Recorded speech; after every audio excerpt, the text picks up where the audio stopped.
الرحمن الرحیم۔ تمام ناظرین کو مہر قاسم کی طرف سے لورز آف نالج میں خوش آمدید۔ ناظرین، پاکستان آثار قدیمہ کے حوالے سے عالمی شہرت کا حامل انتہائی زرخیز خطہ ہے۔ ان گنت یادگاروں، تاریخی قلعوں اور فن تعمیر کے حیران کن شاہکاروں کا ملک ہے، جو نہ صرف تاریخ کے عکاس ہیں بلکہ مختلف ادوار کے حکمرانوں کے مزاج اور ذوق کی بھی نشاندہی کرتے ہیں۔ آج ہم آپ کو پاکستان کے ایک بے مثال شاہکار کی سیر کرائیں گے، مگر آگے بڑھنے سے پہلے آپ سے درخواست ہے کہ اگر آپ ہمارے چینل لورز آف نالج پر نئے ہیں تو برائے مہربانی چینل کو سبسکرائب کریں اور ہماری حوصلہ افزائی کے لیے کمنٹ باکس میں اپنی محبت اور اپنی رائے کا اظہار ضرور کریں۔ ناظرین، پہاڑ کی چوٹی پر واقع قدرت کی بے مثال خوبصورتی سے مالا مال قلعہ رام کوٹ آزاد کشمیر کے ضلع میرپور میں واقع ہے۔ یہ قلعہ منگلا ڈیم کے ساتھ اس مقام پر ہے جہاں دریائے پونچھ اور دریائے جہلم ملتے ہیں۔ منگلا ڈیم پاکستان کے مشہور ترین ڈیموں میں سے ایک ہے۔ یہ قلعہ لاہور سے قریباً 287 کلومیٹر کی مسافت پر موجود ہے۔ اس قلعے تک دو اطراف سے رسائی حاصل کی جا سکتی ہے،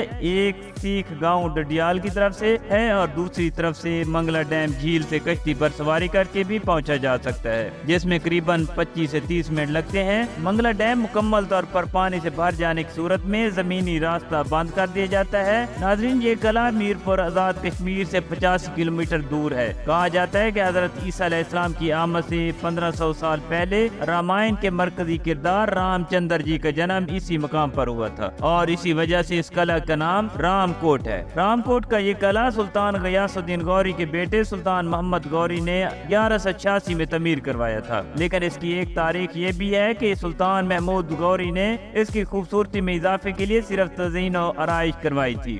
یہ قدیم قلعہ قریباً 900 سال پرانا ہے، لیکن کچھ لوگوں کا کہنا ہے کہ حضرت عیسیٰ علیہ السلام کی پیدائش سے پہلے سے یہ قلعہ موجود ہے۔ یہاں کے مقامی گکھڑ قبائل نے اسے تعمیر کیا تھا۔ یہ قلعہ جتنا خوبصورت اور حیران کن ہے، یہاں آنا اتنا ہی مشکل ہے، کیونکہ یہ قلعہ ایک بہت بڑے پہاڑ کی چوٹی پر بنایا گیا ہے اور اس تک پہنچنے کے لیے قریباً 400 سیڑھیاں چڑھنی پڑتی ہیں، اور انہی مشکلات کی وجہ سے بہت کم لوگ یہاں آتے ہیں، لیکن ایڈونچر کے شوقین سیاح دور دراز کے علاقوں سے اسے دیکھنے ضرور آتے ہیں۔ اس کا انوکھا جغرافیہ اس کی تنہائی کا سبب بن گیا ہے اور یہی وجہ ہے کہ اس قلعہ کا زیادہ تر حصہ کھنڈرات میں تبدیل ہو چکا ہے، لیکن ابھی بھی اس کا کچھ حصہ اپنی اصل حالت میں موجود ہے، جو دیکھنے والوں کو ورطہ حیرت میں ڈال دیتا ہے۔ ناظرین، اس میں موجود ایک چبوترے سے ایک طرف دریائے جہلم اور دوسری طرف دریائے پونچھ کی خاموش موجوں کا نظارہ قابل دید ہوتا ہے۔ رام کوٹ قلعہ دفاعی حوالے سے تعمیر کیا گیا تھا۔ یہ اپنی خوبصورتی کے حوالے سے سیاحوں کی توجہ کا مرکز بنا ہوا ہے۔ منفرد طرز تعمیر کی بنا پر رام کوٹ قلعہ کشمیر میں تعمیر کیے گئے باقی قلعوں سے کافی مختلف ہے۔ منگلا اور مظفر آباد قلعوں سے ملتے جلتے طرز تعمیر والا یہ قلعہ شاید اسی دور میں تعمیر کیا گیا تھا۔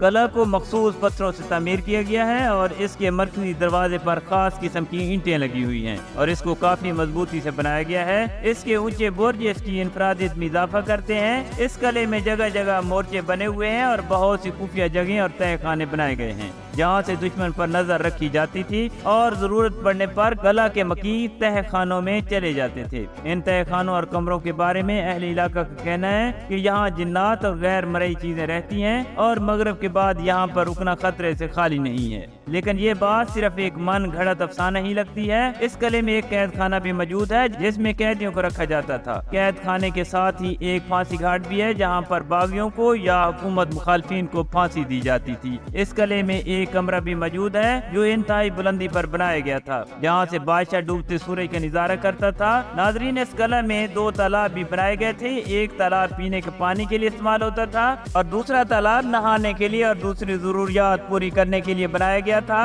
قلعے میں ایک سوئمنگ پول کے آثار بھی ملتے ہیں جس کے بارے میں کہا جاتا ہے کہ وہ تالاب شہزادیوں کے لیے تھا۔ قلعے کی بیرونی دیوار بہت مضبوط ہے اور اسے تعمیر کرتے وقت ہر طرح کے دفاعی سسٹم کا خیال رکھا گیا تھا۔ اس دیوار میں چھوٹے چھوٹے سوراخ موجود ہیں جہاں سے تیر چلائے جاتے تھے تاکہ دشمن کی فوج کو نشانہ بنایا جا سکے۔ اس کے علاوہ ان سوراخوں سے گرم تیل بھی پھینکا جاتا تھا تاکہ دشمن کی پیش قدمی کو روکا جا سکے۔ اس قلعے میں مندر کے نشانات بھی ملتے ہیں جس کی اب صرف دیواریں باقی ہیں، مگر آثار سے معلوم ہوتا ہے کہ اس قلعے کی شان و شوکت دیکھنے سے تعلق رکھتی ہے۔ دیواروں کے ساتھ ڈھلوانیں بنائی گئی ہیں جو توپوں کو لانے اور لے جانے کے لیے تھی۔ قیاس کیا جاتا ہے کہ ہندوؤں کی بڑی تعداد یہاں مقیم رہی ہے۔